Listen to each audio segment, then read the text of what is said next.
Hello everyone, welcome to my YouTube channel. आज हम लोग बात करेंगे लेवल्स ऑफ टीचिंग के बारे में, यानी शिक्षण के स्तर कौन कौन से हैं।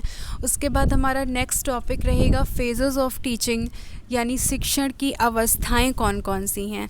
ये मैंने आपको इसलिए अभी से बता दिया क्योंकि कई बार ऐसा होता है कि हम लेवल्स पूछते हैं और बच्चे फेजेस बताते हैं। जब हम फेजेस पूछते हैं तो बच्चे लेवल्स बताते हैं, है ना। तो दोनों में हमेशा ही कन्फ्यूज़न बनी रहती है, जबकि ऐसा कुछ है नहीं। बस ये है कि जब आप वो भी पढ़ लेते हैं, क्योंकि ये भी 3 है और वो भी 3 है, तो आप क्या हो जाते हैं, कन्फ्यूज़ हो जाते हैं।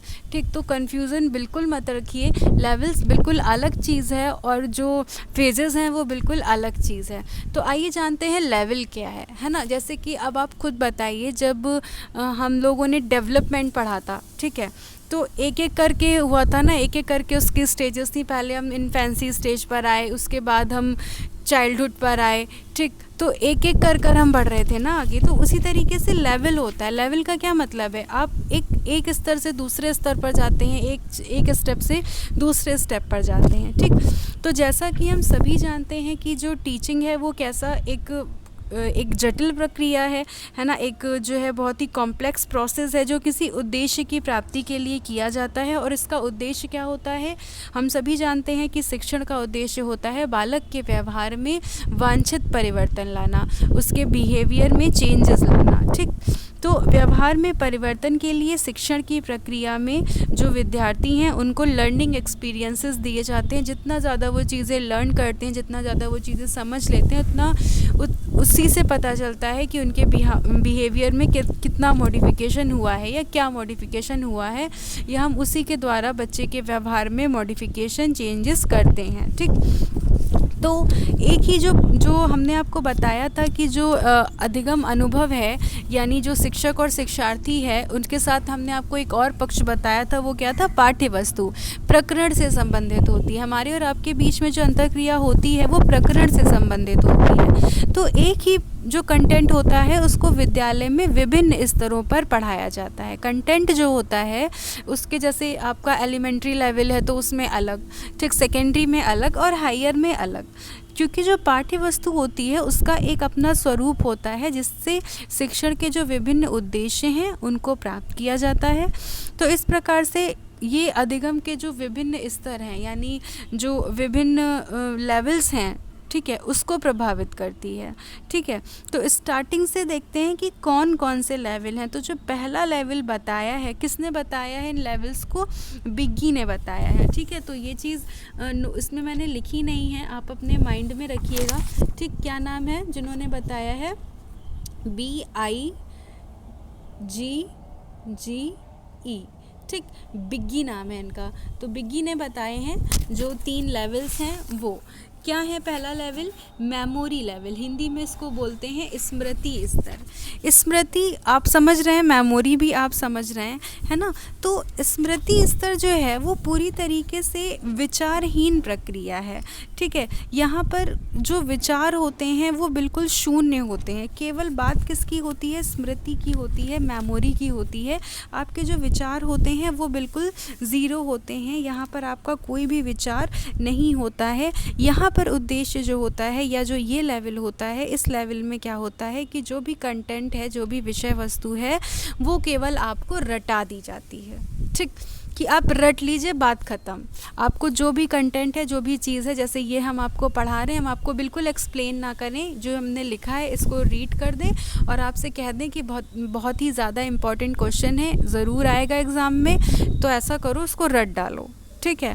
तो यानी जब हम कंटेंट को, है ना, जब हम शिक्षण की क्रियाएं ऐसे अधिगम में करते हैं, जो ऐसी अधिगम की परिस्थितियों को उत्पन्न करती है जहां जो विषय वस्तु होती है, जो कंटेंट होता है, उसको केवल रटने पर फोकस दिया जाता है, तो वो कौन सा स्तर होता है, वो मेमोरी लेवल होता है। वहाँ पर केवल स्मृति की बात की जा रही है, केवल जो तथ्य हैं, जो इंस्ट्रक्शंस हैं, जो सूचनाएँ हैं, जो फैक्ट्स हैं, उनको याद कराना, ये इस लेवल का प्रमुख लक्ष्य होता है, ठीक। तो इस स्तर पर अध्यापक का जो उद्देश्य होता है वो क्या होता है कि छात्रों का स्मृति स्तर विकसित किया जाए, उनकी जो लर्निंग कैपेसिटी है, लर्निंग एबिलिटी है, उसको विकसित किया जाए। देखिए, कुछ चीज़ें ऐसी होती हैं जिनको रटना ज़रूरी होता है। जैसे बच्चे को ABCD 1 2 3 4 जब तक नहीं रटाएंगे तब तक वो आगे उसको आप वर्ड बनाना, फिर सेंटेंस बनाना, फिर जोड़ना, घटाना, ये सारी चीज़ें आप कैसे सिखा पाएंगे, है ना। तो इसके लिए बच्चे को ABCD पूरा 1 2 3 4 ये सारी चीज़ें क्या कर दी जाती हैं, रटा दी जाती हैं। तो विषय वस्तु जितनी अधिक सार्थक होगी, रटना उतना ही सरल होगा। अगर विषय वस्तु जो कंटेंट है, ठीक है, अगर जैसे कि बच्चे को आप, छोटे बच्चे को आप जो है वो ओम भूर्भुवस्सुः पूरा सूत्र याद कराइए, याद हो जाता है। आपने देखा होगा बहुत सारे बच्चे बोलते हैं, एकदम रट के बोल देते हैं, ठीक है। या फिर रट के क्या, क्योंकि जो बच्चे होते हैं उनके अंदर स्टार्टिंग में जो मानसिक विकास होता है वो बहुत तीव्र गति से हो रहा होता है, और उनकी जो ऑब्जर्वेशन करने की क्षमता होती है वो भी बहुत तीव्र होती है। तो वो सारी चीज़ें अगर वो डेली सुनते रहते हैं तो वो उनको याद हो जाती है, सीख जाते हैं, ठीक। लेकिन स्मृति स्तर में ये कह रहा है कि अगर विषय वस्तु जितनी अधिक सार्थक होगी, है ना, तो रटना उतना ही आसान हो जाएगा, और जितनी टफ होगी रटना उतना ही कठिन हो जाएगा, ठीक। लेकिन ये जो रटने की बात हो रही है, इसका इंटेलिजेंस से कोई कनेक्शन नहीं है। क्यों? क्योंकि यहाँ पर रटने की बात हो रही है, तो इंटेलिजेंस का कनेक्शन हो ही नहीं सकता। एक बच्चा जो बहुत ज़्यादा बुद्धिमान है ना, बहुत ही ज़्यादा बुद्धिमान बच्चा है वो, और एक ऐसा बच्चा है जो मंद बुद्धि का है, ठीक है, वो बिल्कुल भी चीज़ों को नहीं समझता है, ठीक। तो एक मंद बुद्धि का बच्चा ले लीजिए और एक बहुत ही ज़्यादा जो बुद्धिमान बच्चा है, एक उसको ले लीजिए, ठीक है। तो जब याद करने की बात होती है तो तथ्यों को याद रखना है, ठीक। तो तथ्यों को याद रखने में बुद्धि से कोई कनेक्शन नहीं है। एक मंद बुद्धि का बालक भी तथ्यों को याद करके अधिक समय तक याद रख सकता है, और ये भी हो सकता है, इसके विपरीत भी हो सकता है। लेकिन इस सिचुएशन में, रटने वाले कंसेप्ट में इंटेलिजेंस का कोई भी महत्व नहीं है, या हम उसको इंटेलिजेंस से जोड़ नहीं सकते हैं, ठीक है। तो स्मृति स्तर के शिक्षण की जो निष्पत्ति है, जो उसका बुद्धि से कोई सहसंबंध नहीं होता है, ठीक। तो समस्या के समाधान में या जो कंठस्थ किया गया ज्ञान है ना, वो छात्रों के विकास में किस प्रकार से योगदान देता है, तो हम ये कह सकते हैं कि हाँ, कम योगदान देता है, क्योंकि यहाँ पर चीज़ें रटने पर बल दिया जाता है। तो कई बार ऐसा होता है कि ज़रूरी नहीं है कि हम समय आने पर या प्रयोग करने की जब बात आए तो हम उन चीज़ों को कर सकें, क्योंकि हमने जब चीज़ें रटी हुई होती हैं तो हम उनको अंडरस्टैंडिंग लेवल तक नहीं ला पाते हैं, है ना। हम यहाँ पर किसकी बात कर रहे हैं, जो ब्लूम्स की टैक्सोनॉमी में जो आपको ऑब्जेक्टिव्स बताए गए हैं, तो उसमें पहला यही था ना, नॉलेज, और दूसरा क्या था, उसको अंडरस्टैंड करना, है ना। तो अगर आपने नॉलेज को केवल रटा है, आपने उसको समझा नहीं है, तो फिर आप दूसरे लेवल पर नहीं आ पाएंगे, और अगर आपने अंडरस्टैंड नहीं किया है तो फिर आप उसको अप्लाई नहीं कर पाएंगे, यानी आप थर्ड लेवल पर भी नहीं आ पाएंगे, ठीक। तो ये एक ऐसी परिस्थिति है जहाँ चीज़ें आप रट तो लेते हैं, लेकिन समय आने पर या प्रयोग करने की जब बात आती है तब आप उसको प्रयोग नहीं कर पाते हैं, ठीक। तो ये चीज़ हो गई। अब स्मृति के जो आवश्यक तत्व हैं, जैसे लर्निंग हो गया, रिटेंशन हो गया, रिकॉल हो गया, रिकॉग्निशन हो गया, अभिज्ञान हो गया, ये सारी चीज़ें इसमें होती हैं, ठीक है। अब इसके कुछ मेरिट्स देख लेते हैं, क्या मेरिट्स हैं, कैरेक्टरिस्टिक्स भी देख लेते हैं, क्या क्या कैरेक्टरिस्टिक्स हैं।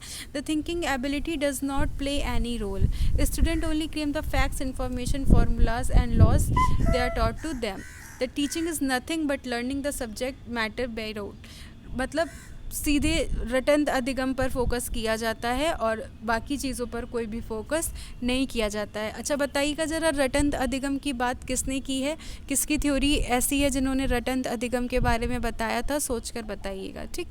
The role of teacher is prominent and that of the student is secondary.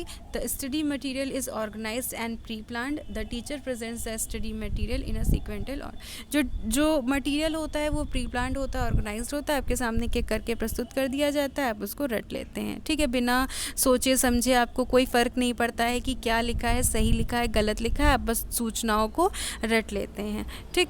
तो ये चीज़ हो गई। यहाँ पर जो शिक्षक का स्थान होता है वो प्रमुख होता है, क्यों? क्योंकि वही आपको सारी चीज़ें दे रहा है ऑर्गेनाइज़ करके, आप तो सिर्फ रट ले रहे हैं, है ना, और कोई मतलब भी नहीं है आपको। और यहाँ पर जो कह सकते हैं कि शिक्षक और छात्र के बीच में क्या कोई इंटरेक्शन हो रहा है, क्या कोई उस तरीके से इंटरेक्शन हो रहा है, सार्थक अंतर्क्रिया हो रही है, नहीं हो रही, क्योंकि आप तो रट रहे हैं ना चीज़ों को। तो यहाँ पर जो बौद्धिक क्रियाएं हैं, जो इंटेलेक्चुअल चीज़ें हैं, उनका भी अभाव रहता है। ठीक, जो कक्षा का वातावरण है वो भी बिल्कुल नीरस रहता है। क्यों? क्योंकि बच्चे ना कुछ पूछते हैं, ना कोई क्वेरी होती है, ना कोई क्वेश्चन होता है, कुछ नहीं होता है। बच्चों में जो सोचने समझने की स्वतंत्रता होती है, जो क्षमता होती है, बिल्कुल ख़त्म हो जाती है, क्योंकि वो केवल छात्रों के शिक्षकों के निर्देशों का पालन करते रहते हैं और चीज़ों को रटते रहते हैं। ठीक, इसके बाद इसके मेरिट्स क्या हैं? अब आप सोच रहे होंगे कि मतलब रटने के भी मेरिट्स हैं, तो बिल्कुल हैं। जब बच्चा लोअर क्लास में होता है, जब बच्चा छोटा होता है, तो कुछ चीज़ें जो बेसिक चीज़ें होती हैं वो उसको रटाई जाती हैं, तो उसके लिए वो यूज़फुल होती हैं। ठीक है, teacher, the role of the teacher is important in this level of teaching and he is free to make choices of subject matter, plan it and can present it at well. ठीक है, तो यहाँ पे ये होता है कि जो टीचर होता है उसका रोल इम्पॉर्टेंट होता है, वो फ्री होता है, जो चॉइस है, अपना जो सब्जेक्ट मैटर है उसको अपने अकॉर्डिंग वो चूज़ करता है, प्लान करता है, उसका प्रेजेंटेशन करता है। द नॉलेज मतलब टीचर के हक में होता है। आप ये कह सकते हैं बेसिकली कि जो लेवल होता है वो टीचर के हक में होता है। क्यों? क्योंकि उनको पता है कि जो स्टूडेंट हैं वो पूरी तरीके से पैसिव लर्नर है, निष्क्रिय रहेंगे, उनका कोई रिस्पॉन्स या कोई क्वेरी नहीं होगी। The knowledge required at memory level teaching forms a basis for the future, that is when a student intelligence and thinking is required. इसके बाद है memory level teaching acts as the first step of understanding and reflective levels of teaching. It is prerequisite for understanding level teaching. ठीक, अब इसके demerits भी हैं, वो भी देख लेते हैं। डीमेरिट्स क्या हैं आपके अकॉर्डिंग? तो डीमेरिट्स बहुत सारे होने चाहिए, क्योंकि अगर आप टीचिंग में या अगर आप रटने पर चीज़ों को फोकस कर रहे हैं तो आपको खुद समझ में आ जाएगा कि आपको चीज़ें जो हैं वो समझ में नहीं आएंगी, आपको बहुत सारे डाउट्स रहेंगे, लेकिन आप पूछेंगे नहीं, चीज़ों को केवल रट लेंगे। तो इसके डीमेरिट्स भी बहुत हैं। कोई कंट्रीब्यूशन नहीं करता है ये आपकी एबिलिटीज़ को बढ़ाने में, डेवलपमेंट करने में। ठीक है, ये केवल रोट लर्निंग है, आप बस रट लेते हैं चीज़ों को, आपके अंदर जो कोई टैलेंट है वो भी डेवलप नहीं हो पाता है, एक मीनिंगफुल जो लर्निंग होती है वो भी नहीं हो पाती है। जो लोग हैं वो the peoples are kept in strict discipline and claiming instead on this teaching intelligence does not carry an importance. यहाँ पर बुद्धि की कोई बात ही नहीं रह गई। क्यों? अगर हर बच्चे को अगर हम केवल रटने पर चीज़ें फोकस कर दें तो कैसे पता चलेगा कि क्लास में कौन सा बच्चा जो है वो तेज़ है या बहुत ही अच्छा है या बहुत ही शार्प माइंडेड है या इंटेलिजेंस लेवल उसका बहुत ज़्यादा है। क्यों? क्योंकि भाई दोनों ही जब सारी चीज़ें बच्चे रट ही रहे हैं तो वहाँ पर क्या कंपटीशन, कैसा कंपटीशन। ठीक, तो ये बात हो गई मेमोरी लेवल की। नेक्स्ट वीडियो में हम बात करेंगे जो हमारा दूसरा लेवल है, कौन सा, अंडरस्टैंडिंग लेवल, उसके बारे में बात करेंगे। Thank you.